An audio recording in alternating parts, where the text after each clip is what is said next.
J Dilla's birthday and death anniversary was within the last 10 days, you know. And so I'm going to watch a J Dilla documentary that a YouTuber made called Dawson 𝗕𝗥𝗡𝗚𝗓 about the rise and legacy of J Dilla and see what this is talking about.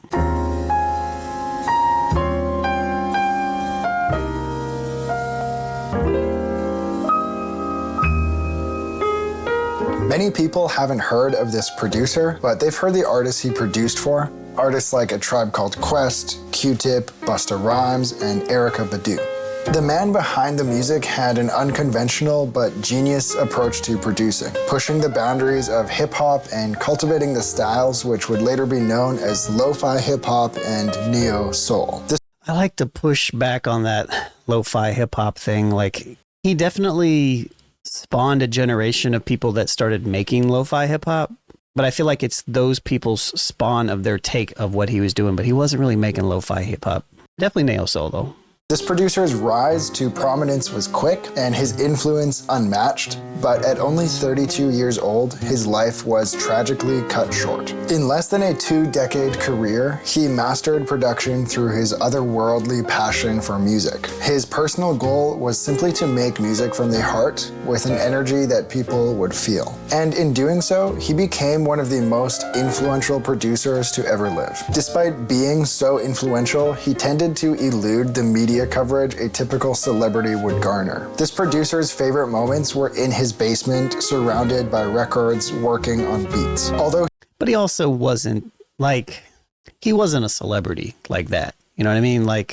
It was known that if you wanted to work with Dilla, you had to come to the basement. You know what I mean? He did share an apartment with Common, you know, in LA, and he was around, you know, he was part of the Soulquarians and all that stuff, but he wasn't like a celebrity though.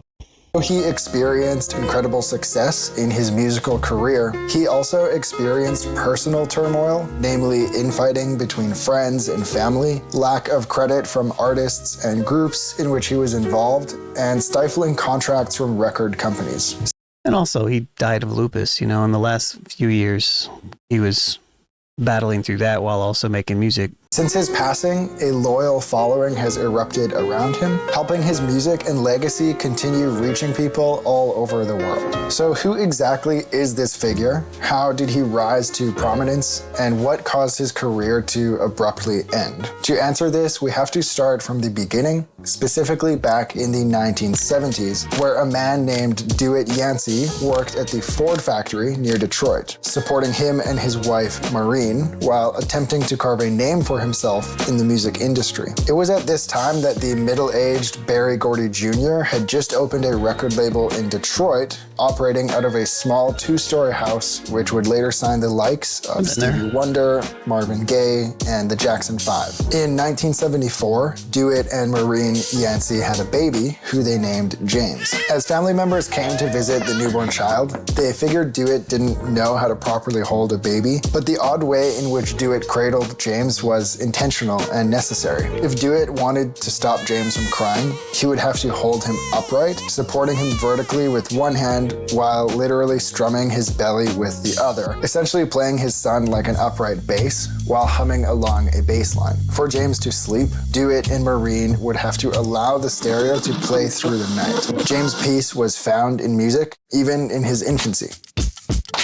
This little James, who was being programmed by the great music of Detroit, would later program Detroit's greatest music. Even as a toddler, James not only had a clearly defined love for music, dancing beside the stereo or record player, but also a fervent love of records. It didn't take long for 𝗕𝗥𝗓𝗓𝗓 to notice James' fascination, to which, as a response, he bought him a small battery-powered record player. All James ever wanted to do from that moment on was play his records, even insisting on bringing the record player and a stack of favorites to the park so he could amuse the passersby with tunes, sometimes taking requests. Thus, his immersion into music was swift and thorough, and even if James wanted to, he would not have been able to escape his constant exposure to music. His father, a jazz musician, and his mother, a singer, constantly had music in the house, and often took James along with his other siblings to late-night rehearsals in which Dewitt was involved. As James grew older, his passion for music remained, and he was enrolled in piano lessons, of which, due to the rigid environment of classical music, he hesitantly attended. When he was given a single snare drum and brush sticks from his parents, he took to the instrument with more willingness and soon began playing the entire drum kit, then cello at an advanced program of performing arts, all the while listening carefully to records upon records. James' high level of musical input countered his lack of social output. He didn't speak much and was a self-proclaimed awkward and quiet child, rather listening to someone else talk. While James attended grade school, he became friends with... I knew about him playing drums and all that. I did not know that he was in an advanced cello program. It's interesting. Frank Bush and Derek Harvey, two dancers who shared James' passion for music and dance, and who would later form the group Frank and Dank. James stood out in odd ways amongst his peers. He quietly excelled in every area, dancing, DJing, rhyming, and singing. He graciously helped Derek pass a music class by teaching him music theory using hip-hop samples to exemplify various theory techniques. James was respectful to those around him and admired by his peers, but even if his closest friends, and later family, became an obstacle between him and his goals, a cold, harsh temper would erupt unexpectedly toward them. Thus, it became clear that James was no normal kid. He was determined in ways others didn't understand. For example, at sleepovers, his friends would find him glued to the turntables late into the morning, 4 a.m., 5 a.m., still listening carefully to records through his headphones. He had a clear streak of oddity, talent, and potential. He perplexed those around him with his passion, diligence, and loyalty to achieving excellence through extremely long hours focused on his craft. James finally became equipped with the tools he needed to take his passion further when he became acquainted with the MPC, the MIDI Production Center. He had been recording musical fragments or samples onto cassettes, but with an MPC, the data could be stored on the machine locally, then played like an instrument. James was able to finally use the most modern MPC on the market at the time, the MPC 60, when he was introduced to the Detroit producer 𝗕𝗥𝗪𝗡. Happy that I was curious if he was going to touch into this, so it's cool. He received an advanced check of $10,000 from Elektra Records in 1989, and with that money, he created for himself a modern studio in his basement. If you don't know who 𝗕𝗥𝗪𝗡 is, there's this legendary band that he was a part of, rest in peace. In Conant Gardens, the same area in which the Yancey family lived. The first time the two worked together on beats, 𝗕𝗥𝗪𝗡 realized James was looping samples with cassettes. He said of James, "There were a few drops, but for the most part, it was pretty damn precise. So I told him he needs to go home and separate all the samples to load into the MPC." I wonder if he's going to tell the story about like how 𝗕𝗥𝗪𝗡 introduced Dilla to Q-Tip. As time went on, he got better and better. He used to come by to get on the MPC and he would work on it for 3 or 4 hours at a time. He used to have a big smile on his face because he was so excited after finishing a beat. And just for reference, because I didn't actually finish my statement, 𝗕𝗥𝗪𝗡 was in Parliament Funkadelic with George Clinton from like 85 to 96, so... 𝗕𝗥𝗪𝗡 eventually taught James as much as he could, and James, learning quickly, subsequently became the producer for all of his friends' music, most notably T3, Wajid, and QD, who started to call themselves Slum Village. Although James was becoming more and more fluent with the machines he used to create his music, he started to realize that though the technology advanced his ability, it hindered him in an odd way. The soul and feeling that existed in a human's playing dissipated when a machine mimicked it. James became determined to resurrect the human sound of playing music through the lifeless machines he dealt with. He had an aha moment when watching a piece of the action, a Yancey family favorite from Sidney Poitier. One scene in particular stood out to him in which a group dances and claps along to music coming from a boombox. The song, which came from the boombox from Curtis Mayfield, played once in the opening credits and again during the dance scene. James, always listening carefully,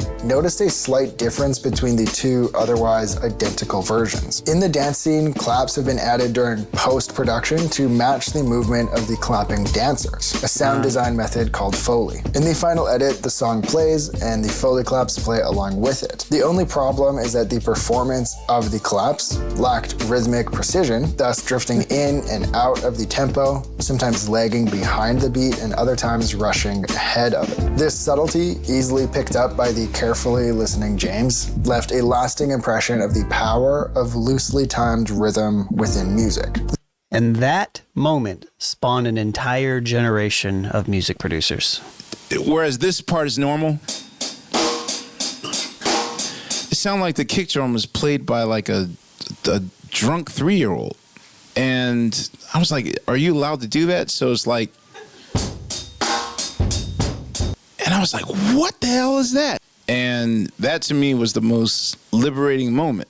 This style eventually became a trademark of the young producer, with modern-day artists attempting to emulate the loose rhythms of James. But again, that's funk music, you know, like that's funk, you know, so. Who emulated the loose rhythms of a movie scene. As James produced for more artists, he eventually started receiving credit under the moniker John Doe before changing it to JD. He was being sought out by artists and being adequately paid for his work, but as you might expect from a time-conscious producer, the progression of his career felt slow. James had become notorious for working incredibly fast, creating highly demanded masterpieces within mere minutes. He had become known for his unique style of loose rhythms, eclectic samples, and heavy bass lines that were a sensational hit. Some of these beats he created went toward a tribe called Quest, who only credited the group as a whole, the 𝗕𝗢𝗪, meaning the Brotherhood, instead of crediting James as the individual producer.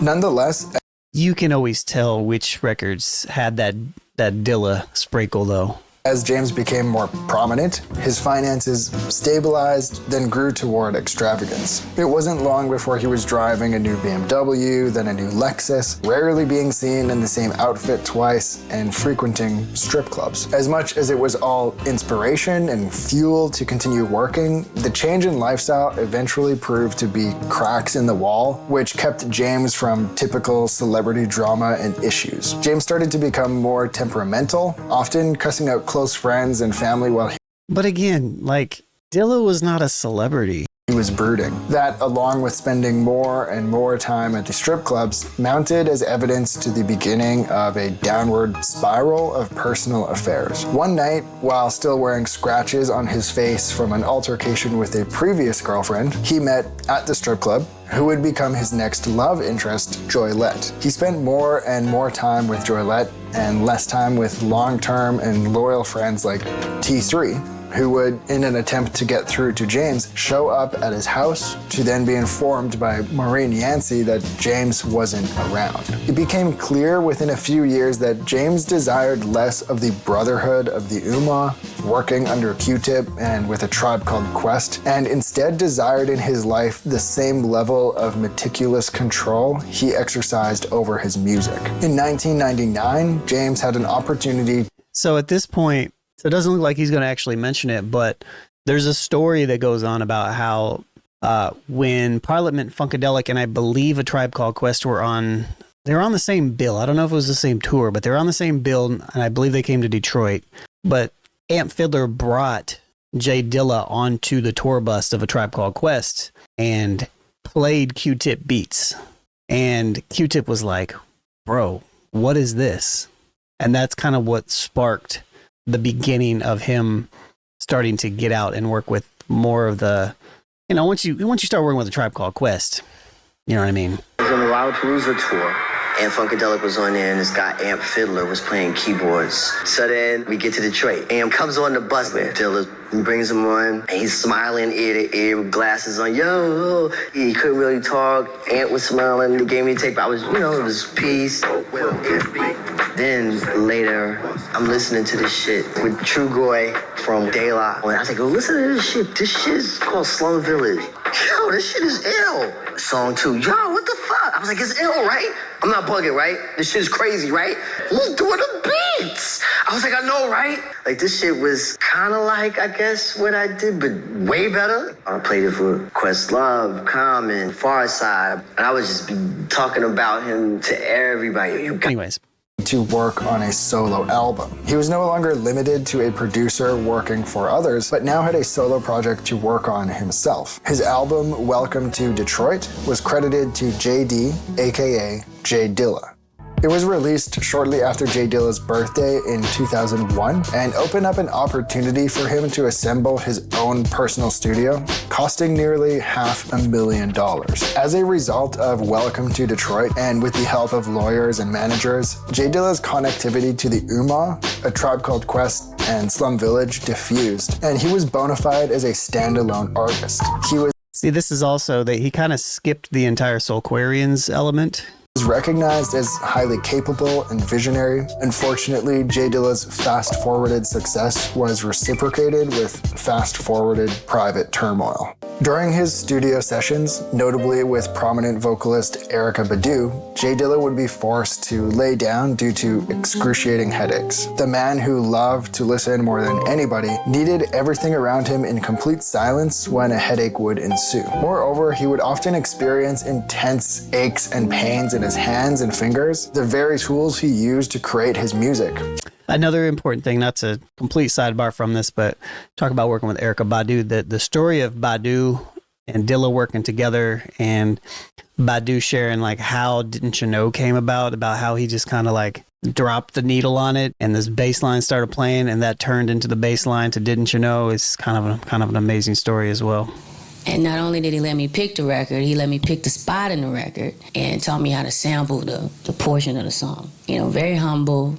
You know, it was, hey, well, if you like this, you can probably do it. J Dilla's fingers typically blistered and cracked due to long hours of work, but this pain was different. Then in 2003, J Dilla became seriously ill. Initially, he felt unwell and thinking he had simply eaten something bad, drove to stay with his family until he felt better. The next day, he noticed blood in his urine and soon his condition worsened. He began to experience intense fever, shaking, chills, and nausea. Upon checking into a medical center, he was informed by doctors that the platelet count in his blood, the small cell fragments that form clots and prevent continuous bleeding, had dropped drastically, almost down to 10% of a healthy level. J Dilla was diagnosed with TTP, a condition which affects the clotting ability of one's blood, resulting in uncontrollable bleeding and organ failure. At the time, untreated TTP had a 95% mortality rate, and the preferred treatment then was a plasma exchange, whereby blood is refreshed with donor plasma. Despite doctors' recommendations,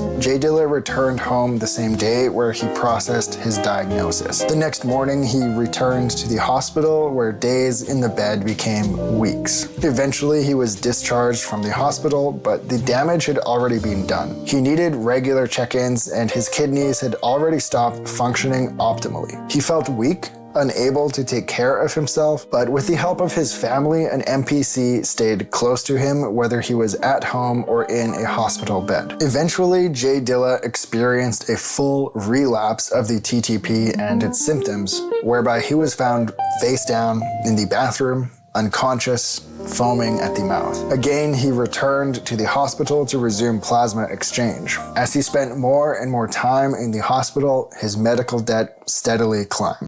The one thing that seemed to keep J Dilla above the water was the work which needed to be done to finish an upcoming album, Donuts. Despite being bedridden, J Dilla would request his equipment to stay close by so he could continue to create freely. Much like the irregular rhythms of his beats, he too bounced around sporadically between home and hospital. In 2006, shortly after James' birthday, he had an appointment with his doctor. He woke up early the day of his appointment, and his mother, Maureen, seeing how tired he looked, asked him if he wanted to either arrive early or nap for 20 more minutes. So he was born on the 7th, he died on the 10th of February. Settling down on the couch, James napped silently with his mother sitting there beside him. 15 minutes later, when it was time to leave, James couldn't be roused. Maureen and another family member present rushed him into their vehicle, carrying his frail body themselves instead of using his wheelchair, and raced toward the emergency room. During the drive, James was being held up in the seat by his mother when he gave a final breath and lay his head on his mother's shoulder. That was James' last moment.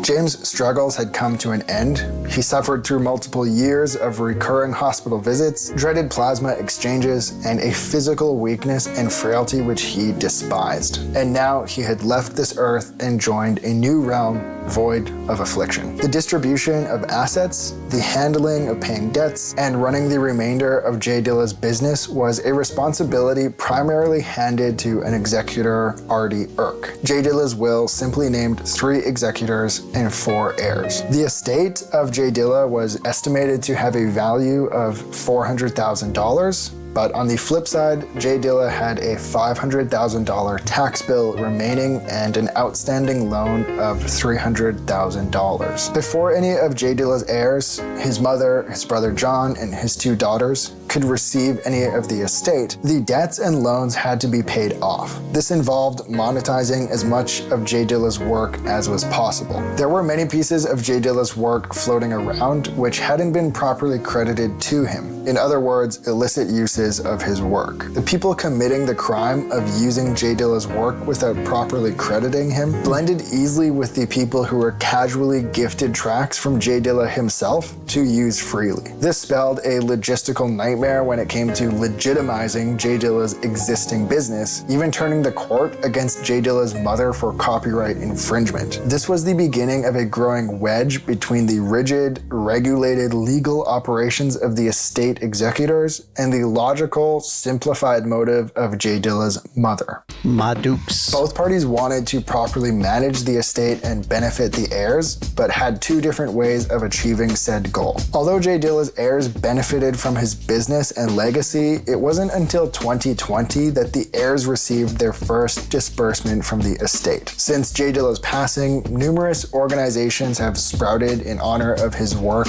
And We've done official tribute parties here in Indianapolis. Actually, one year brought 𝗕𝗥𝗓𝗓, his brother, and I believe Frank Nitti. We brought up bringing down the band. It was Old Soul and bringing down the band. Shouts to Metronome and Doug and all them, and everybody was a part of it. But I got the poster somewhere. But it's we brought our mobile recording booth out, and I actually have a recording of 𝗕𝗥𝗓𝗓 rapping over a Dilla beat, like somewhere. It's kind of like freestyling. It's kind of cool. J, aka John Regal, MC Boys, check it, yo, rough and raw, got my grizzly on. Envious on, cause my wrist is cold. Might be cliche, but it gets the pros. Cause now I'm on they radar. Diamonds, dark radar, rhymes a lot greater. Got so much flavor, I'm an out later. Taste the sensations, and you can't find me. I'm so far away, I'm in Arcata. Then spend some time in Barbados. May not be Jay-Z, but my rhymes are not made up. I'm in the Bentley disguised as Nas. Bitch giving me jobs while I drive through Barbados. Then I get a call from John Taylor. Please stop calling my daughter, we'll talk later. Oh, that's not Taylor Swift. I was high when I called her. How did I doll her? Whatever, why should I bother? Right now I'm in heaven making peace with my brother, and I'm doing right by my father and my mother and my sisters and my brothers. I'm the Black Bill Clinton, but I wouldn't marry Hillary Clinton. You couldn't convince me. I'd rather marry Monica Lewinsky, and I don't care if this is offensive. Not camouflage, but it's hard to see what I do, cause my image is twisted. Memory, how many bars is? I don't even know how many bars I did in this bitch. legacy. Dilla Day, celebrated on his birthday, typically features concerts and tribute performances. The J Dilla Foundation aims to continue his legacy by We've done a bazillion Dilla Day events, it feels like. Education, scholarships, and providing resources to musicians and producers. Many films and documentaries, like this one, aim to shed light on the magical history of a legend who was swept up by death while he still had much to contribute to the world.